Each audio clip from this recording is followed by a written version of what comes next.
But I'm so excited, and that's the reason why I really wanted to do part two of songwriting and networking with these type of people.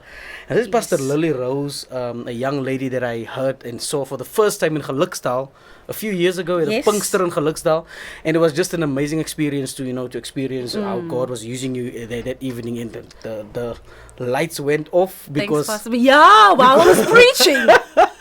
while you were preaching, and apparently they were busy with wars in the back, and the hot plate was Sure. too hot. Oh, And then that's it what tripped happened. the electricity and all that. Yeah. And I had to get you on my podcast radio at some Yeah. point, and we had an interview telephonically.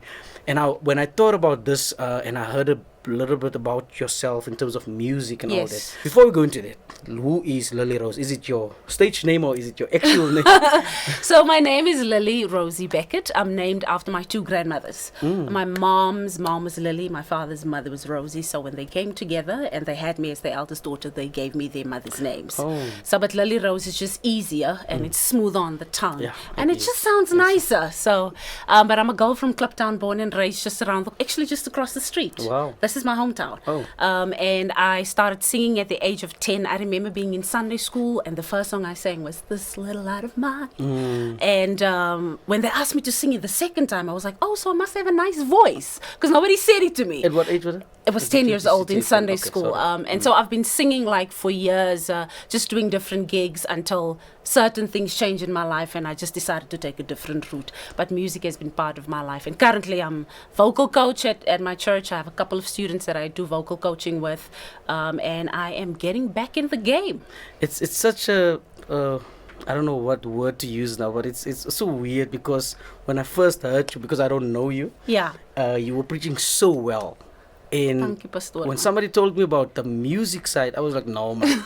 Are we talking about the same one? Are you Yeah. talking about Lily? I'm talking about Rose, or is it? Yeah, I get it. And at some point I heard you gooi a melody, and the fact that Glenman even invited you to come and do preaching instead of singing, I thought maybe you're not, you're some of those people that you can sing, but you haven't been on a level Yeah, where that- you almost went professional and all that. Yes. So at what age did it happen? Sure. Before you stopped that?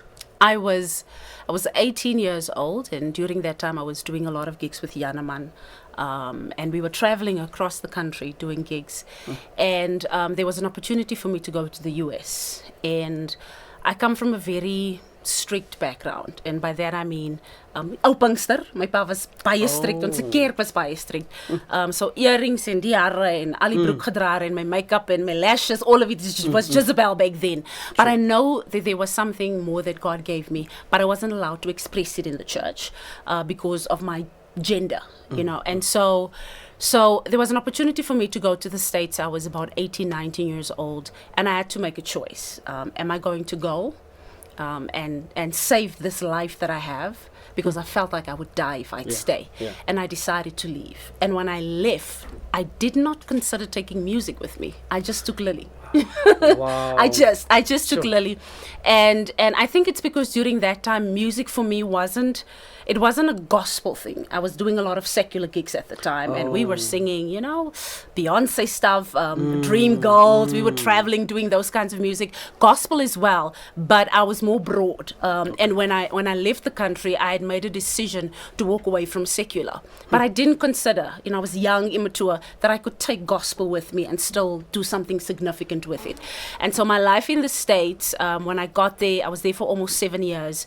And in South Africa, as a teenager, I was just known for my voice. There was nothing else significant. In high school, in church, it was just my voice that was beautiful. So when I went to the US and I discovered, but there's other things that I can do, instead of cultivating everything, I decided to neglect the one thing that kept me for all my life. Wow. And so that's when I decided, oh no, maybe not music. Because music for me as a teenager felt like this is who I am. But when I discovered there's so many other sides to Lily, I decided to neglect it. Okay. Which I don't think it was the wisest decision, but it was the best thing I knew to do at that age. Okay. Did something happen in terms of did they hear you speak and somebody said to you, you should speak more? Or how did you transition? Where did Sure, can you Pastor remember? Brian, I was in the States, and I just remember being on the worship team, And I just remember the call of God, hearing the call of God over my life that was clear. And as a young girl who had now an opportunity to use her voice to speak into people's lives, whose voice was silenced for almost 20 years, I took the initiative to speak more. And somewhere along the lines, unintentionally, the music just went away. Okay. So I can't track Okay. it back to a certain place or a certain event. It was just, and then life's experiences, it just worked out differently, and the choice I made at that time. And then can you say that your speaking and the prophecies, how God used you in that regard, can you say you flourished in that for the time that you were in the US? I flourished for where I was at the time in the US, yes. Okay. My main focus while I was there was cultivating that. Does that make sense? It was 'cause you already have the cultivating that voice, you because I already already had, have the- yes. So I was cultivating that mainly because I was so fascinated at the fact that God could use me to say something to his people. It took me years to embrace that and to get used to it, Okay. because I never felt adequate enough. I never felt like I qualified, because every time I would try to get up in church and say something, there was something that disqualified me. So to be in a liberated space where I can say it freely at any time, no matter where I am in life, separating the messenger from the message was fascinating for me, and I couldn't believe that God wanted to use me to do that. So I just decided to zone into that and focus in on that. So the time you were in the US, there was never a time where somebody came to you and said, "Chong, you have a nice voice," a producer or somebody that knows somebody, and said, "Try something," or was there never talks about There music? were a few people that came to me and that encouraged me to pursue music. Okay. But I just didn't see that for myself Okay. at the time. I Okay. didn't. I absolutely And didn't. because you are prophetic, I think you saw the... I didn't see it for myself. I just felt like music was a part of my life for where I was, but it wasn't part of my life for where I am.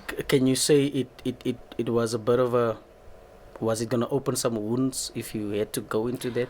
It was. Okay. And I think even having this conversation with you tonight Okay. was a bit difficult for me. It's because it's Sure. a sensitive Sure. topic. It's a sensitive topic. Okay. And I was trying to prepare myself psychologically, like, Lord, am I even ready to talk about this? Because music, as much as it was my life, it was my source of strength, it was my hope, it was my joy, it was the one thing I had when I had nothing. How do you go back and say, I walked away from that and now I'm working my way back to it? How do you go and sit and have a comfortable conversation in confidence and say, the very thing that kept me from losing myself is the thing I walked away from when I got other options? And now I find myself walking back to it slowly. And the most difficult part is that I'm learning. It's easier to keep going with something that you've started than to let it go and then to run back to it to pick it up. Because now it takes so much more for you to get that ball rolling again. And that's why I am. And that's the reality, you know. And I think one of the biggest encouragements I want to give to anyone who is musically inclined, musically gifted, musically skilled, don't walk away from the thing that saved you at one point. Don't walk away from the thing that was your life, that was your joy, that was your strength, that was your power. Don't walk away from the thing that made you feel liberated when everything else made you feel bound. Because the power that you gained in those experiences also determines the grace that is over your life, that God uses you with, enables you to go and liberate others. So there's a story in the music that we carry. It's such a thin line, because you also a powerful teacher of the word and the prophetic power of Thanks, in terms Pastor. of your gift and all that, and the music as well. So now it's so difficult to now, such a thin line It between is. that and now. It is. People from the outside will always have like no, she was never called in this, she was actually in that. But when you're good at both, it's a bit difficult. difficult. Now you have to struggle with it. That's my struggle. My struggle is, the first struggle for me was embracing that I had enough capacity for both. I didn't think I did. I thought I had to let go of one to hold on to the other. But I've learned later in life, in my 30s, that I have capacity for both. And God wouldn't have given me both if He didn't give me capacity for it. And so now the one talent that I've buried, which is music, like in the parables, where Jesus talks about the man that buried the talents, one of the talents I buried in my life is music. And now I find myself digging it up again, because there's a conviction in my heart. Yeah. There's a desire, there's a pull that says, but you've neglected this, and I've given it to you as a gift to give to others. Yeah. What are the challenges now that you have to face with as a human being? outside of LillyRose, the pastor that we know, the teacher? I think one of the biggest challenges for me is having the courage to do it again. Wow. Come on. It's easier for me to get behind a microphone and to preach the word, because once I started doing that, I continued to do it and I grew in it.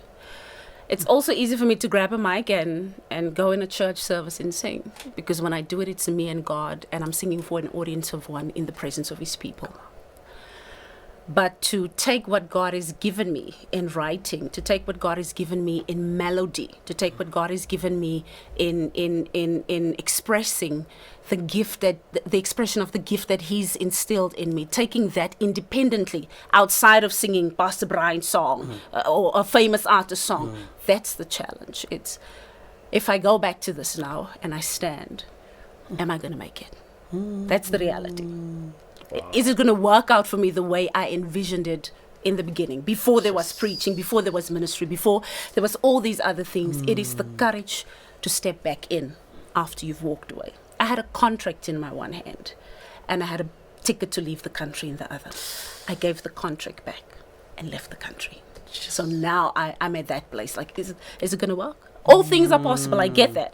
Okay. But Lily the human, I have my fears, I have my concerns. I wonder if the voice qualities is still going to be as impactful, you know? Because for me, if I get on stage, or if anybody gets on stage, use Music Link Line, and they play a song, if the gift is there and you play a cover, it's beautiful. But that originality and tapping into that and embracing that and standing strong in that, that's the challenge. So that's one of the biggest challenges for Sure. me. It is. Now, I never knew about this side of your life, and I'm so. Now you and everybody else. But I'm okay. I think we should organize a one-on-one, like with fewer people, maybe at your house one day or something, where you talk about the sensitive part. Yeah, of leaving the yeah. country. It was a lifesaver, and at the same time, but I lost while I gained. And I don't regret leaving because I gained more. True. But the quality of what I've lost was also so great. Yeah. So have you written something lately? I have. Okay. I have. 1, 2, 3, 4. How many? 4. 4. Yeah, for now. Are you satisfied with them, with all of them? I'm satisfied with 2 of them. 2 of them. The third one kind of sort of, the fourth one is just a chorus. Is it? But yeah, I have written some music. The last show that you had, what was it, a worship evening that you had? Was it last year or yes, early this year? That was the first time I ever hosted that I in my wanted to life ask you of about singing. that. I wanted to in my ask you life. that. Yeah, how did that go? Was it what you expected from the people? The attendance was not what I expected, but there was a beautiful crowd of people. Okay. I got an opportunity to sing some original music that has not been released yet, so I still have to go into studio. This studio would be lovely. Okay. So I still have to go into studio and record the original music, but I made a commitment to myself to say I'm not going to let this year end without me honoring this call. And I did it, and I put everything together, and I had great support from my church, from the team that I was working with, and we were able to pull it off. It was called MWJ, My Worship Journey. I remember, yes. I'm just glad that I'm, as I said earlier, I'm in your history book with regards to, I'm the first one to unlock that. Now, most people are going to know about your music side from this platform. Yeah, yes, thank you so much. Music is the region show with Brian and everybody that's here. Hallelujah. Thank you. Thank you so much. May God bless you.